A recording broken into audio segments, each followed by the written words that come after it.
નમસ્કાર મિત્રો, અમારા નવા વિડીયોમાં આપનું હાર્દિક સ્વાગત છે। આજે આપણે વાત કરીશું વહુનો સારો સ્વભાવ બનેલ સત્ય ઘટના વિશે। કંચનબેનના પતિનું અવસાન વર્ષો પહેલાં થઈ ચૂક્યું હતું। તેઓને સંતાનમાં એક દીકરો હતો। દીકરો નાનો હતો ત્યારે જ તેના પિતાનું અવસાન થઈ ગયું હોવાથી દીકરાને મોટો કરવા માટે કંચનબેને દિવસ રાત એક કરીને ઘણી મહેનત કરી હતી। દીકરો ભણી ગણીને મોટો થઈ ગયો અને ત્યાં શહેરમાં જ નોકરીએ પણ લાગી ગયો હતો। નોકરીનો પગાર એટલો બધો વધારે ન હતો કે જેનાથી ખૂબ જ સારી જિંદગી જીવી શકાય, પરંતુ તેઓ પોતાનું ગુજરાન ચલાવીને શાંતિથી જીવી શકતા હતા। કંચનબેન પણ જ્યારે કામ કરતા ત્યારે તેમાંથી જેટલું બચે તેટલું થોડું થોડું બચત કરતા, જેથી કરીને ભવિષ્યમાં દીકરાના લગ્ન માટે કે બીજો કોઈ મોટો ખર્ચો આવે ત્યારે પૈસા કામ લાગે। થોડા સમય પછી દીકરાનું પણ નક્કી કરવામાં આવ્યું અને દીકરાના લગ્ન કરવામાં આવ્યા। દીકરાના લગ્ન થયા પછી ધીમે ધીમે ઘરના ખર્ચા પણ વધવા લાગ્યા અને સાથે સાથે દીકરાનો પગાર પણ થોડો વધ્યો હતો, પરંતુ આ બધું હોવા છતાં ઘર ખર્ચ ચલાવવામાં થોડી તકલીફ પડતી હતી। કંચનબેન પણ હવે ઘરડા થઈ ગયા હોવાથી તેનાથી હવે કામ થતું નહીં, આથી દીકરો પણ પૈસા કઈ રીતે વધુ કમાવવા તેને લઈને કાયમ ચિંતામાં રહેવા લાગ્યો।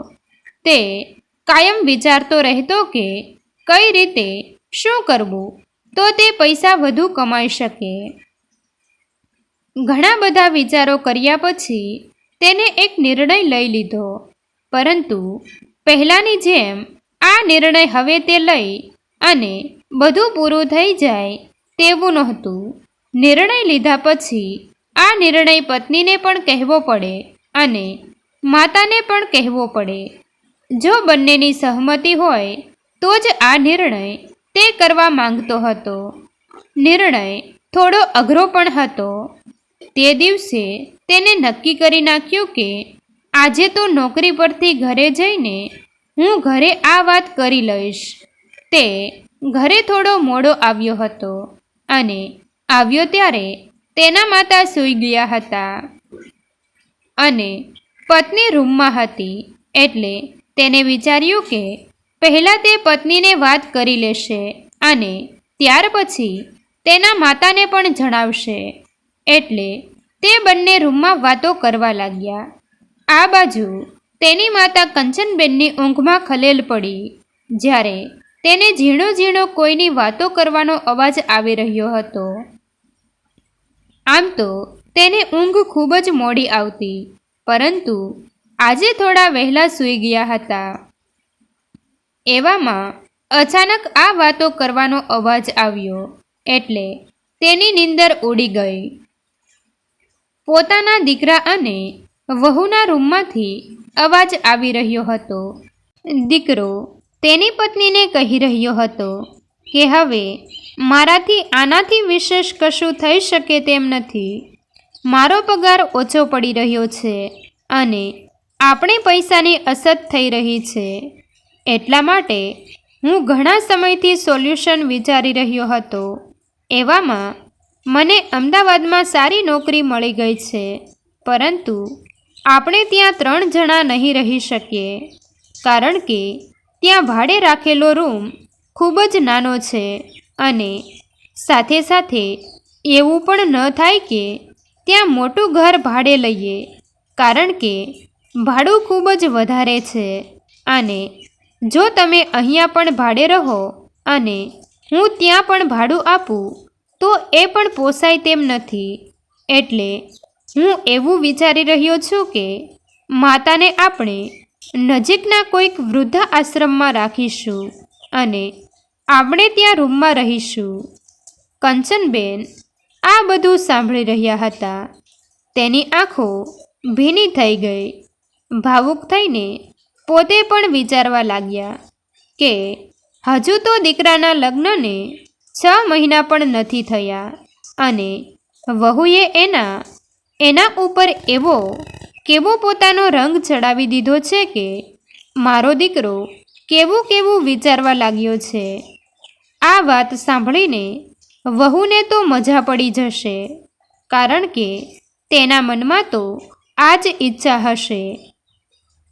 અરે ભગવાન, મારે હવે એ હજુ કંઈ મનમાં બોલે તે પહેલાં પાછો રૂમમાંથી અવાજ સંભળાયો. દીકરાની પત્નીનો અવાજ આવી રહ્યો હતો. તેને કહ્યું કે તમારી વાત સાચી છે કે આપણે પૈસાની અછત છે અને વધુ પૈસા કમાવા માટે તમે ત્યાં જઈ રહ્યા છો, પરંતુ તમને એક વાત કહેવા માંગુ છું કે હું અને મમ્મી અમે બંને અહીં જ રહીશું. હું ભણેલી છું, તો બાળકોને ટ્યુશન આપીને થોડું ઘણું તો કમાઈ લઈશ. ભલે વધારે મદદ ન કરી શકું, પરંતુ એટલું તો કરીશ કે જેમાં મારો અને માતાનો ખર્ચો નીકળી જાય. અને આપણે ઘણી વખત વાતો થતી હોય ત્યારે તમે મને કહ્યું છે કે પિતાના ગયા પછી માતાએ પારકા ઘરોના કામ કરીને તમને ભણાવ્યા છે અને પેટે પાટા બાંધીને દિવસ રાત એક કરીને મહેનત કરીને તમને મોટા કર્યા છે. હવે ખાલી એટલું વિચારો કે જો માતા પણ તમને કોઈ અનાથ આશ્રમમાં છોડીને પોતાનું જીવન શરૂ કરી દીધું હોત તો પછી તમે આજે ક્યાં હોત? અને હા, થોડા સમયની જ વાત છે. તમે ત્યાં સેટલ થઈ જાઓ અને પ્રમોશન મળી જાય પછી તો આપણે મોટું મકાન ભાડે રાખી શકીએ છીએ. આવું થઈ જાય એટલે તમે મને અને માતાને ત્યાં બોલાવી લેજો. અમે બંને ત્યાં રહેવા માટે આવી જશું. આમ પણ કહેવાય છે ને કે માતા એ વૃક્ષ સમાન હોય છે, જે માત્ર છાંયો જ નથી આપતું પરંતુ ફળ પણ આપે છે. આ બધું સાંભળીને કંચનબેનની આંખો ફરીવાર ભીની થઈ ગઈ, પરંતુ આ વખતે દર્દના કારણે નહીં, પરંતુ હરખના આંસુ આવ્યા હતા.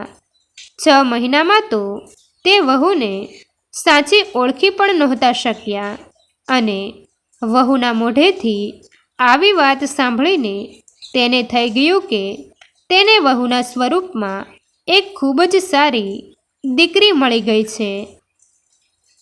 જો મિત્રો, આવો જ ભાવ દરેક સાસુ વહુમાં થવા લાગે તો ખરેખર પરિવારમાં કોઈ દિવસ વિવાદ થાય જ નહીં.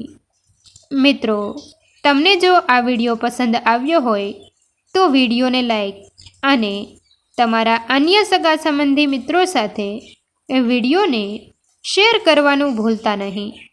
અને આવા જ નવા જીવન ઉપયોગી, જીવનમાં કંઈક નવું કરવાની પ્રેરણા મળે તેવા વિડીયો જોવા માટે અમારી ચેનલ સાથે બન્યા રહો. થેન્ક યુ મિત્રો. મળીએ છીએ એક નવા વિડીયો સાથે. આભાર.